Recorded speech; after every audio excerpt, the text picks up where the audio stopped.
ہاں سارم بولو، سب ٹھیک ہے نا؟ سارم کو کال کرتے ہوئے بے چین سے بولا تھا۔ نہ سلام نہ دعا، سیدھا مدعا، کتنی جلدی تو بدلا۔ سارم نے اسے شرمندہ کرنا چاہا۔ سارم بھائی میں آپ سے بات کر رہی ہوں۔ کنول اس کی طرف آئی اور اس کی بات سن کر ریان دل سے مسکرایا تھا۔ ہاں، اور میں آپ کے شوہر سے بات کر رہا ہوں، دانت دکھاتے ہوئے اس نے کہا تو کنول سٹ پٹائی۔ ٹھیک ہے تو پھر ان سے کرتے رہیے بات، آپ سے تو میں بات میں نپٹوں گی۔ غصے میں کہہ کر وہ چلی گئی تو ریان ہنسا تھا۔ تو ہنس مت کمینے، یہ ٹریلر تھا، جو فلم ہے نا وہ بہت ہارر ہے، اور ہاں پلیز آ جا اور اسے لے کر جا، میری آنے والی نسلوں پر بھی تیرا احسان ہوگا۔ سارے منہ بنا کر بولا تو اس نے کہا اوکے میں آتا ہوں، مگر میرے ساتھ آ جائے گی کیا؟ ریان نے نا سمجھی سے پوچھا۔ ریان ویسے کہنا تو نہیں چاہیے، مگر لعنت ہے تجھ پر جو یہ بات تو مجھ سے پوچھ رہا ہے۔ جا، تیری جنگلی بلی قابو سے باہر ہو رہی ہے۔ سارم نے یہ کہہ کر کال کٹ کر دی۔ خیر جنگلی بلی تو نہیں ہے وہ، اس نے خود کلامی کی اور پھر کچھ سوچتے ہوئے ہنس پڑا۔ یار او یس، گیند پھینکنے کے انداز میں وہ اچھلا اور خوشی سے چلایا تھا۔ چہرے پر خوشی کے واضح رنگ بکھرے ہوئے تھے۔ صرف چند ماہ یا ہفتے پہلے تک اسے کنول بہت بری لگتی تھی اور اس کا دل چاہتا تھا کہ وہ چلی جائے، مگر وہ گئی تو تب جب وہ اسے روکنا چاہتا تھا۔ اس کے جانے کے بعد اسے احساس ہوا کہ رب العالمین کا دیا گیا کوئی بھی رشتہ بیکار نہیں۔ کنول اس کی زندگی کا بہت خاموش مگر بہت اہم کردار تھی۔ وہ اس کے ملنے کی دعا کرنے لگا تھا۔ وہ وفا کو کبھی بھول نہیں سکتا، مگر وہ کنول کو ہمیشہ دل سے یاد رکھنا چاہتا ہے۔ اور آج کنول کا نام سن کر دل ایک بار پھر تیزی سے دھڑکا تھا، مگر اسے اپنا وہم سمجھا اس نے۔ کنول کو اپنے سامنے پا کر اسے احساس ہوا کہ کچھ لوگ اور ان کی آوازیں ساری پریشانیاں، ساری ڈپریشن پل بھر میں دور کر سکتی ہیں۔ اسے دیکھ کر اسے احساس ہوا کہ یہ چہرہ دیکھنے کی من کب سے خواہش کرنے لگا تھا۔ اسے خود بھی معلوم نہ ہوا۔ اس نے جو سوچا تھا کہ جب وہ ملے گی تو سینے سے لگا لوں گا، ڈھیر ساری باتیں کروں گا، مگر اسے دیکھ کر اس کے لفظ جیسے کھو گئے، اس کی باتیں جیسے گم ہو گئی، گویا سب کچھ خاموش ہو گیا۔ وہ آج کافی عرصے بعد بلا وجہ ہنس رہا تھا۔ اسلام آباد سب کو بتانے لگا، مگر پھر سرپرائز دینے کے خیال سے خاموشی اختیار کر لی۔ خوشی کا بے پناہ احساس تھا جس نے اس کو لپیٹ میں لے رکھا تھا۔ وہ اس وقت صوفے پر بیٹھی ہوئی تھی اور چہرہ ہاتھوں پر گرائے اپنے امام کا سوچ رہی تھی۔ اس کا دماغ معاف ہو چکا تھا جب ہادی دروازہ دھکیلتا اندر آیا۔ ایسا نہیں تھا کہ وہ ہادی سے ڈرتی تھی، مگر ہادی کو کھونے سے وہ ضرور ڈرتی تھی۔ ہادی، اس سے پہلے کہ وہ کچھ بولتی، ہادی نے ہونٹوں پر ہاتھ رکھ کر اسے چپ رہنے کا اشارہ کیا۔ اس کی آنکھوں میں خون اترا ہوا تھا۔ کیا چاہتی ہو تم؟ حزیمہ، تم مجھے بس ایک ہی بار بتا دو تاکہ میں کوئی فیصلہ تو لے سکوں۔ وہ بے تاثر چہرے کے ساتھ بہت سنجیدگی سے بولا تو حزیمہ نے بے یقینی سے اسے دیکھا۔ کیا یہ اس کا وہی ہادی تھا جو اس پر اندھا اعتماد کرتا تھا؟ آخر اسے ہوا کیا جو وہ اس قدر عدم تحفظ اور بے اعتباری کا شکار ہو چکا ہے؟ دیکھیں ہادی، ایسی کوئی بات نہیں جیسا آپ سوچ رہے ہیں، وہ بجھی اور بھیگی آواز میں بولی۔ حزیمہ کو اس سے خوف آیا تھا جیسے وہ اس سے بیزار ہو چکا ہو۔ وہ چاہ کر بھی اسے سمجھا نہیں پا رہی تھی۔ بس کر دو، تم جان چکا ہوں میں کہ کیسی بات ہے۔ صبا نے بہت سخت وار کیا تھا۔ اس نے یقین دلایا تھا ہادی کو کہ رامس اور حزیمہ دونوں کا بہت سالڈ افیئر چل رہا ہے۔ وہ الگ بات ہے کہ سچویشن بھی ایسی ہو گئی تھی۔ تمہیں یاد ہے نا حزیمہ کہ ہماری نکاح والی یعنی وفا اور ریان کی مہندی والی رات میں نے وفا سے کہلوا کر تم سے گزارش کی کہ چلو باہر آئس کریم کھا کر آئیں، ان لمحوں کو محسوس کریں، مگر تم نہیں مانی تھی۔ تم کہتی تھی کہ لوگ کیا کہیں گے، فلاں فلاں، اور آج کہاں گے تمہارے اصول حزیمہ زیدی؟ اس کی آنکھوں میں آنکھیں ڈال کر وہ انتہائی سخت لہجے میں اس سے پوچھ رہا تھا۔ لہجہ پتھر کو بھی مات دے رہا تھا۔ یہ الگ ہی روپ تھا ہادی کا آج۔ ہادی، آپ میری بات تو سن لیں پلیز، اس نے بے بسی سے کہا۔ آج اس کا جی بھر کر رونے کو جی چاہ رہا تھا۔ نہیں حزیمہ، چپ ہو جاؤ، ایک دم چپ۔ تم نے مجھے بہت ہرٹ کیا ہے، میری انا اور غیرت پر چوٹ لگی ہے کہ میری بیوی ہو کر تم ڈیٹس مارتی پھر رہی ہو۔ کڑواہٹ اور کاٹ دار لہجے میں بولتا وہ رکا اور پھر بالوں میں انگلیاں چلا کر گویا اپنا غصہ کم کرنے لگا۔ حذیمہ اس کے الزام پر تو حیران رہ گئی تھی۔ اور پتہ ہے حذیمہ، مجھے لگتا ہے کہ ہماری زندگی کا جو فیصلہ تھا وہ بہت جلدی میں ہو گیا۔ تم تب ٹین ایجر تھی۔ بگڑا تو ابھی بھی کچھ نہیں۔ میں یہ برداشت نہیں کر سکتا کہ میری بیوی کسی سے افیئر چلاتی پھرے۔ تمہارے پاس ایک ہفتے کا وقت ہے، اچھی طرح سوچ لو کہ تمہیں ہادی کا ساتھ چاہیے یا نہیں۔ وہ غیظ و غضب کے عالم میں بول رہا تھا، اس کی آنکھوں سے خون ٹپک رہا تھا اور اس پر ایک وحشت سی طاری تھی۔ جبکہ حذیمہ اسے منہ کھولے دیکھ رہی تھی، اس کی آنکھوں سے آنسو خشک ہو چکے تھے۔ جس رشتے کو اس نے اتنی محبت سے بنایا، نبھایا، ہادی اسے جلدی کا نام دے رہا تھا۔ وہ مان، وہ محبت گویا بس ایک ڈھونگ تھا۔ حذیمہ نے گہری سانس لی، خود کو نارمل کیا اور پھر کہا، سوچیں تو آپ ہادی کہ آپ کو میرا ساتھ چاہیے یا نہیں، کیونکہ آپ ہر لمٹ کو کراس کر رہے ہیں۔ وہ بول رہی تھی جب ہادی نے اس کی بات کاٹی اور کہا، منہ بند کرو تم اپنا۔ غصے کی وجہ سے آنکھیں اس کی باہر نکل آئی تھی۔ کیوں منہ بند کروں اپنا میں؟ ہاں، آپ کو میری ہر بات سننی ہوگی۔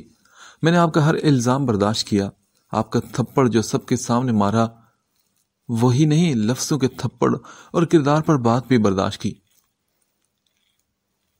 وہ چلا کر بولی تھی۔ ہادی نے لب بھینچ کر اسے دیکھا۔ ہماری رخصتی ابھی تک نہیں ہوئی، اصولاً مجھے آپ سے پوچھنا نہیں چاہیے، ماما مدت آپی اور تابش بھائی سے میں پوچھ کر گئی تھی، آپ غصے میں تھے، اس لیے آپ سے نہیں پوچھا کہ آپ غصے میں تھے۔ آپ کو رمیز کی آنکھوں میں نہ ہونے والی محبت دکھائی دی، مگر میرا عشق آپ کو نظر نہیں آیا؟ کیوں ہادی، آخر کیوں؟ میرے کردار کی صفائی دینے کے بجائے آپ نے میرے دوستوں کے سامنے مجھے ذلیل کر دیا۔ جس ہادی پر مان تھا وہ ختم ہو گیا، کیسے سر اٹھا سکوں گی اب سب کے سامنے؟ روتے ہوئے بمشکل بول پا رہی تھی جبکہ ہادی چپ تھا۔ ماما کہتی ہیں ہادی کہ جب تک بیتتی نہیں نہ خود پر، تب تک درد سمجھ نہیں آتا۔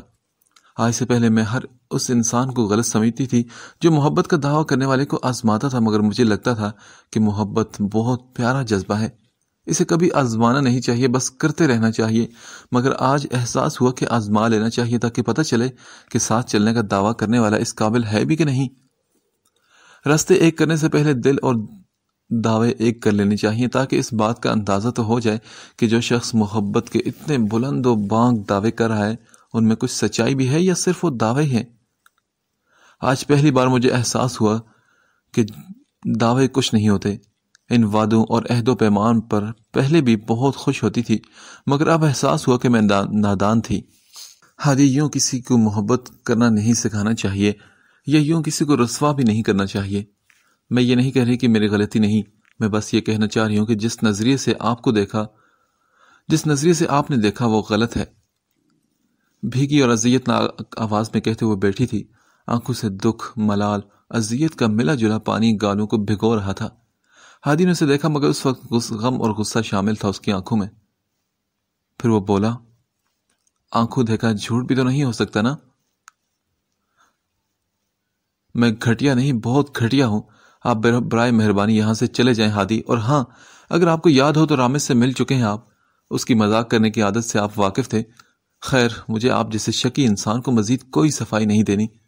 اس نے ہادی کا ہاتھ پکڑا اور اذیت ناک لہجے میں کہہ کر اسے کمرے سے نکال کر دروازہ بند کر کے اس ساتھ ہی بیٹھ گئی اور پھوٹ پھوٹ کر رو پڑی۔ ہادی کو اس پل کچھ سمجھ نہیں آ رہی تھی، چند پل وہ بند دروازے کو دیکھتا رہا اور پھر اپنے کمرے کی طرف چلا گیا۔ کتنی ہی دیر چہرہ دھو کر وہ اپنے اندر اٹھتے ابال پر قابو پاتا رہا۔ باہر آئے تو موبائل کی رنگ ٹیون سے اپنی طرف متوجہ کر لیا۔ موبائل دیکھا تو اسی نمبر سے کال تھی جس نے اس کی خوشیوں کو برباد ہونے کی خبر دی تھی۔ ہادی نے غصے سے کال پک کی، اس سے پہلے کہ وہ کچھ کہتا آگے سے آواز آئی، ہادی، میں جانتی ہوں کہ آپ بہت غصے میں ہوں گے، میں کیسے اس وقت آپ سے بات کر رہی ہوں، وہ اس لیے تاکہ حذیمہ کو شک نہ ہو مجھ پر، جو ہوا سو ہوا، مگر پلیز حذیمہ کو کچھ مت کہیے گا۔ تڑپتی ہوئی آواز میں سے کہا گیا تو ہادی نے چیخ کر کہا، گو ٹو ہیل۔ اس موبائل صوفے پر پٹخا اور سر ہاتھوں پر گرا کر بیٹھ گیا۔ اس کی کنپٹیوں میں درد ہو رہا تھا، اسے سب بکھرتا دکھائی دے رہا تھا۔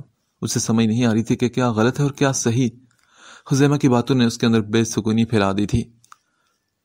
اگر خزیمہ سچی ہوئی تو اللہ کرے کہ جو آج دیکھا ہو وہ سچ ہو۔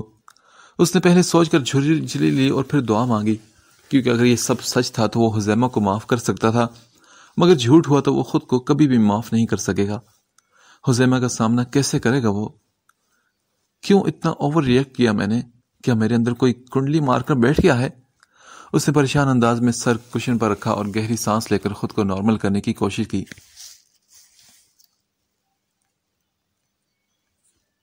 ریان کے ملنے پر ایک عجیب سی کیفیت طاری تھی۔ سمجھ نہیں آ رہی تھی کہ کیسے بیہیو کرے۔ ملازمہ نے اسے کھانا کھانے کی اطلاع دی تو وہ بالوں کا ڈھیلا سا جوڑا بنا کر باہر آئی۔ ہلکے نیلے رنگ میں اس کا آنسو سے دھلا دھلا چہرہ کافی خوبصورت لگ رہا تھا۔ دوپٹہ اس نے عادتاً سر پر سلیقے سے جمایا تھا۔ وہ ڈائننگ ہال میں آئی تو سامنے بیٹھے اس شخص کو دیکھ کر اس کے قدم وہیں رک گئے۔ اس کی دل کی دھڑکن رک کر چلی تھی۔ اس نے کب سوچا تھا کہ وہ یہاں تک بھی آ سکتا ہے؟ ریان نے بھی مسکرا کر اسے دیکھا۔ دوپٹے کے اندر پلٹا چہرہ نور کا حالہ لگ رہا تھا۔ دوپٹے کے اندر لپٹا چہرہ نور کا حالہ لگ رہا تھا۔ کمل واپس پلٹنے لگی جب سارنگ کی آواز اس کے کانوں سے ٹکرائی۔ کمل، بہت غلط بات ہے۔ سارم نے اسے شرمندہ کرنا چاہا تو کمل نے گہری سانس لے کر خود کو نارمل کیا۔ اب اس شخص سے دو ٹوک بات کرنا بھی تو ضروری تھا۔ جو آپ نے کیا وہ اچھی بات ہے سارم بھائی؟ پلٹ کر اسے دیکھتے وہ خفگی سے پوچھنے لگی۔ دیکھو، میں نے تمہاری بھلائی کے لیے یہ سب کیا ہے کمل۔ وہ صاف گوئی سے بولا تو وہ ہنسنے لگی۔ یہ میری بھلائی نہیں بھائی، مجھ سے بیزاری تھی آپ کی۔ میں آپ سے کہتی رہی کہ جب بھی میں آپ پر بوجھ بنوں تو بتا دیجیے گا، مگر آپ ایسا کریں گے، یوں آپ مجھ سے چھٹکارا پانا چاہیں گے، یہ میں نے سوچا بھی نہیں تھا۔ کمل نے ایک زخمی مسکراہٹ سے کہا تو ریان نے چونک کر اسے دیکھا۔ مینا نے لب بیچ کر اسے دیکھا۔ ارے یار، میں تم سے کیوں جان چھڑاؤں گا؟ تم مجھ پر بوجھ نہیں ہو۔ سارم اس کی باتوں پر وہ بوکھلا کر بولا۔ نہیں سارم بھائی، میں بوجھ ہی ہوں، آپ پر ہی نہیں اس دھرتی پر بھی، اور یہی تلخ مگر حقیقت ہے۔ اس کی آواز رندی ہوئی تھی۔ ریان کو اتنے وقت بعد سامنے دیکھ کر وہ جذباتی ہو گئی تھی۔ اسے رونا آ گیا تھا اور ریان کو سمجھ نہیں آ رہی تھی کہ اس سے کیا کہے۔ کمل، تم سراسر غلط فہمی کا شکار ہو یار۔ میں نے یہ سب اس لیے کیا کہ تم اور ریان مل جاؤ، آخر وہ تمہارا شوہر ہے۔ سارم اسے صفائی دینے لگا تو وہ بولی، کون ریان؟ یہ صرف میرا باس ہے۔